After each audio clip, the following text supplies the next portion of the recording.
everyone, this is Tim Souza en route, and I am so excited to be here today in Kitchener-Waterloo.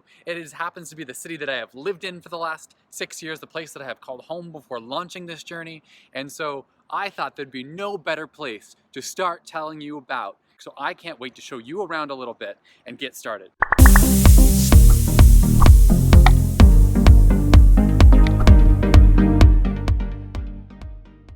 I am super excited to be here this evening with Jeff. He has not only welcomed me into his home to have this conversation, but he's welcomed me with a Caesar. So this is a classic Canadian drink. And actually, Jeff, before we jump into about yourself, what's a Caesar so that people back home might know Well, what it's it is? basically a Bloody Mary, but we use something called Clamato juice. It's now down in the U.S. in a number of states. It took years to get it down there, but adds a nice little tang to a traditional Bloody Mary, which I like better. I'm not a big fan of Bloody Marys, but Caesars I love. Yeah, he's like, hey Tim, as we do it, let's get our drink. I'm like, you know what? Why the heck not? Let's have some fun. Real estate's fun, so let's have some fun. Okay, so I'm a lifer here in Kitchener-Waterloo. So I'm 45. I've been here all my life. Started my primary residence side of things before I became a realtor about 15 years ago. So I invested in my first product or my first property 6.5 years ago. It was a fourplex, just outside of town. It's a great model. I doubled the cash flow on the property in about 3 years' time. It was definitely underperforming, and I've replicated that model or variations thereof. So now I've got 4 properties total, including the primary. But more importantly, about 3 years ago, I said, well, you know, I've been successful in investing in real estate. Right. Why don't I look at an opportunity to advance that and be able to get opportunities on the front end? But then I realized as I started going into selling service and being a service provider to people, how much more of an enjoyable career and fun I was having, actually helping people to achieve first-time home ownership and achieve the goal or the dream of wealth building through real estate. It's a great career. I wish that I'd done this 25 years ago. It's fantastic. The wonderful thing about Kitchener-Waterloo is that we are so diverse in what we have in terms of economy. Okay. So we have blue collar, we have white collar, we have tech, we have a ton of integration from the schools. So we have University of Waterloo, we have Wilfrid Laurier, and we have Conestoga College. Between those 3 schools, we have got about 50 to 60,000 students every year that come in between the 3. Cool. A lot of those students end up staying and progressing or growing the community and working in the roles that they were studying in and finding that they fall in love with the city and they stay. So it's a great town to be a part of. I call it now the new Mississauga. So if he's done any footage on Mississauga, all of our infrastructure here continues to grow. We've just had an LRT rail line that was put in and finalized this year, which is allowing people to be able to maneuver from one end of town to the other very quickly. And for relatively low cost, so it's allowing some flexibility in terms of travel. It's also changed the dynamic of our real estate picture because we're now, that's what I'm interested in. Yeah. As a UW alum, Kitchenerite, who's lived here, I get to experience the construction. Yes. Of the LRT. Yeah. I got to watch it go up. I've watched the city grow. But how has the LRT changed the dynamic of the city in real estate? Sure. So one of the things that we're seeing right now within real estate is that we really, in Kitchener-Waterloo, we have very little room left to build. We've already expanded all the borders of Waterloo. We have a few minor spots in Kitchener left to build. Okay. So what they're doing with the LRT and the infrastructure with it is they're now developing laneways. And along these laneways, we're seeing a lot of transition. They've changed the rules around duplexing and triplexing. So they've rezoned the space. So they're rezoning the spaces. Okay. They're allowing for a lot more flexibility in general for all spaces because we are at such a peak of capacity for both rentals and home ownership. We have a significant lack of inventory in our marketplace, which has led to a massive seller's market year over year, the last 3 to 4 years. Awesome. Okay, yeah. Interesting. So we're seeing a surplus right now of about 10,000 people into town. And that's supposed to take place or progress for the next 18 years. So that's year over year, 10,000 people? Year over year, yeah. So another 180,000 people in the next 18 years with nowhere left to build. So where do they live? That's the big question. Exactly. It's a challenging dynamic. Yeah, it's an interesting dynamic to be, to start the business in a seller's market, to watch it spike in a massive way. I think I was getting to that. Yeah. 2017, we saw a 25% increase in sale prices in 4 months. It went from January to April, and then it rescinded because it was too much of a bubble to retain. But it was this whole FOMO, fear of missing out. Right. People had to get into the market. They had to buy a house. Absolutely. They were afraid they weren't going to be able to afford it.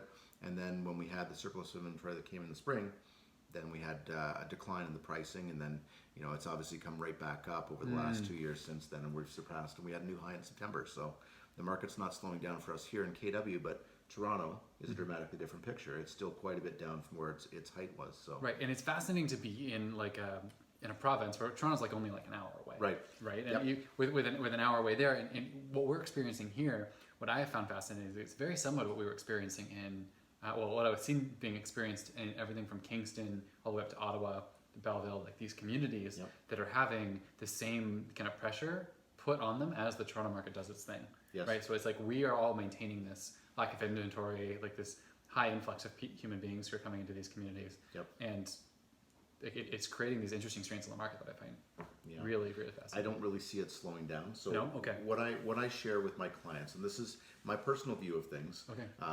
and I literally tell the story exactly this way. So I go back to when I was in grade 11 high school. Okay. I can remember one of the teachers there in geography talking about the immigration policies in Canada. At the time, Canada had a population of only 21 million. Today, we're sitting somewhere between 36 to 37 million people.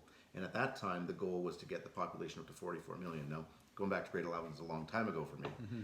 We're not at that goal as of yet. But what ends up happening, and what I've found is this: when people are immigrating to Canada, they are pre-qualified and they have to have some affluence. So they have money, they have means, and they're looking to buy housing. But for the most part, they want to settle within a comfort zone of their own community, and where they find that tends to be the major urban centers. Toronto is probably about 50%. Interesting, okay. It's a ballpark number, but about 50% of the overall demographic settling in Toronto. Well, with nowhere really left to build except north of Toronto, and that's a little bit dicey that they can push the limits there.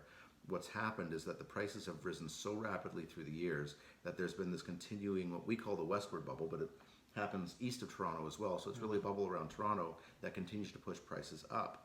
So the prices continue to rise. The bubble hit here in 2016. Okay. It hit London, which is west of us, back in 2 years ago, and it hit dramatically. So last year they had a 19% increase in their overall So prices. another agent I was talking to was kind of describing it like a ripple. Exactly, that's right. Yeah. That's exactly right.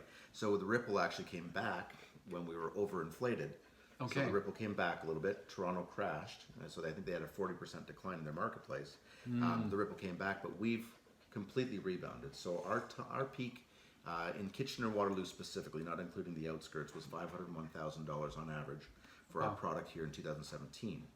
May of this year, we hit $525,000, and it's now September that this is being shot.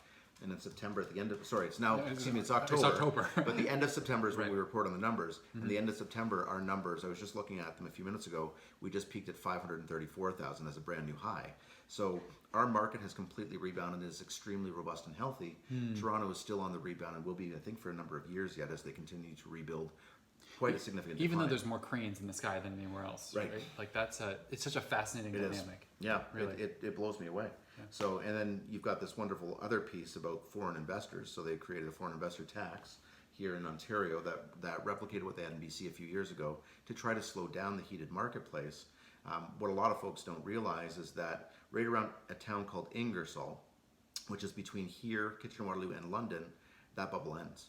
So foreign investors then We're actually protected in that bubble then. we're in the bubble, yeah. So Interesting. foreign investors now turn their attention outside of this bubble because they don't pay the tax in London or Windsor, where the markets have rapidly escalated. And on the east side, that's Kingston. We were just hearing about that. Yeah. Like that was fascinating. Yeah. I didn't realize that it also extended. I thought it was like just the GTA and like it's kind of stopped at the Green Belt like everything else. Most of the agents think it's all of Ontario, but the reality is that there's this very specific bubble that it protects. Oh, fascinating. Yeah, it really is. So That's cool, and that's really good to know. And that's kind of one of the reasons I'm doing this because I'm like I have lived here and I watched all this happen, and I thought I'm like, man, I should have gotten into the market. I should have bought, like with my real estate background, I should have asked the right questions, and I still didn't. remember that line, I should have bought. That is the exact right statement now, 5 years from now, 10 years from now, 20 years from now. Well, and I mean, what did they say? They're like the best time to plant the tree was 30 years ago. That's The right. next best time is today. Yeah. I just don't see how it rescinds. I Yeah. really don't. With a surplus, it's classic laws of supply and demand. Right. When you have a lack of supply and massive demand, which we continue to see in our town for sure, I don't see how it's going to slow down. I don't wish to be naive to say it can never slow down, and that I want an asterisk on that. Yeah. But with the marketplace as we see it going forward, it will continue to rise, which is where I encourage the buyers that I work with. The faster that we can get you into the right home, even if there are a few little tweaks that you need to make on the home, the faster you're going to rise in equity. Because otherwise, you're playing a catch-up game and trying to catch up to actually being able to afford a house. So you're not too far behind if you haven't Not at started all. yet, like myself. Not at all. The key is now. If you're considering home ownership, I am seeing an awful lot of trending right now where I have a number of renters that are coming out of the marketplace. Okay. They're now paying $1,600, $1,700, $1,800 for a 1 or 2 bedroom basement apartment, 2-bedroom basement apartment, and they're saying to themselves, "Well, hell, I can pay this in mortgage and then some and have something that's nice. I can afford what I'm paying for rent. Why would I keep paying somebody else? I have to get into this game, or I'm not going to be playing at all." Because you're helping them pay off their mortgage at that point. Exactly. Right. And they're worried. They're now more and more coming out of the woodwork because they're worried they're never going to be able to afford a home. And it's going to become a reality at some point in time for some of these first-time home buyers. In Kitchener-Waterloo. In Kitchener-Waterloo, yeah. Fascinating. Our average rate now is $535,000. The incomes overall, they don't rise to the same levels that real estate has been rising. Okay. We're sitting at 8.34% increase as of the end of September on our marketplace right now for Kitchener and Waterloo. Again, not the outskirts, but Kitchener and Waterloo. And So that's September to September. no, so that's that's from January to September. January to this year. September this Yeah, year, I okay. run my numbers along the calendar year. So we've risen that dramatically in 9 months. There's no income that I'm aware of that's going to progress like that unless you're riding the real estate wave or doing whatever with investments. You have to be able to figure out a way to get yourself into this marketplace so that your boat floats with the equities. So even if it's not the right property that you're buying right now, that's ideal. 3 to 4 years from now, 5 years from now, You can get into that leverage it. property. Yeah, and be able to get into the property that you're looking for. That's going to work for your family, and hopefully, ideally, you're keeping. And I'm one of the only realtors I think that says this. I may not be, maybe I'm wrong, but try to keep your property. Try to keep your real estate. Don't, unless it doesn't make sense in the overall investment structure, try to keep it, leverage what you have in it as equity to buy the next one. And that's how you grow wealthy, is you continue to leverage what you have, keep it, pay it down, let the tenants pay it down as they move in, and then buy the next piece of property to grow some more. Is that the best advice for real estate agents making money? Probably not. But that's not what my passion's about. Your passion's helping people generate I wealth. love people helping build wealth. What I'll is- be honest with you, in the last 3 years, my focus has been on the business. Okay, 100%, My interaction with the community is helping people to be able to become homeowners. I do some things with regards to the Humane Society, etc., but it's kind of not as much time as I want to invest in it right now because I am very consumed with what I do for my work. See, but that is really cool because what that means is we focus a lot on entrepreneurship, specifically in this city, right? That's an entrepreneurial voice speaking. Yes. Right. It's like, look, you got to make some sacrifices. Yeah. But you can hear in your heart that you want to. Yeah. Which is really cool. There's things that I love to do. There's goals that I have. One of my biggest goals is actually to be able to give a property once a year, not to give the entire property, but to be able to help the women's shelter by providing a home to a woman in need once a year so that she can get back on her feet. I'm not there yet, but we're getting to that goal. That is freaking phenomenal. Yeah. I got goosebumps all over. Yeah, that's going to be an amazing. awesome goal. Price, Price. product, placement, and promotion. But what I've learned is that price is by far the most important. And if you incorrectly price your home, then you're kind of out in the woods, and you'll be that way for quite some time. So within the U.S., throughout the U.S., you have sold data. Yeah, of course we do. That's how you Zillow, make your. right? Well, I mean, you have Zillow, but I mean, even as an agent, I would do my comparative market analysis. So we based have off that this as one. agents. Okay. But it's exclusive to agents. It's not available to the public as Zillow is. Oh, interesting. That was contested about 15 years ago, and it went to the Supreme Court, and it was argued that it was a monopolistic position.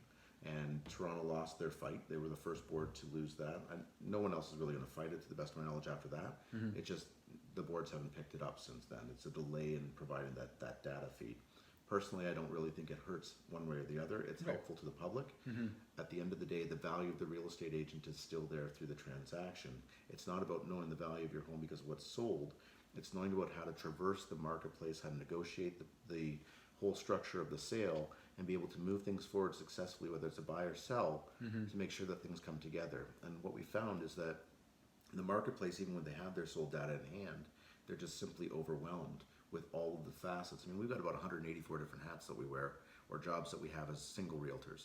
So talk to me a little bit about that. Sure, I've got my checklist in my office, and it's long, and it's like 5 pages long of 11 by 17 of all the roles that we fulfill.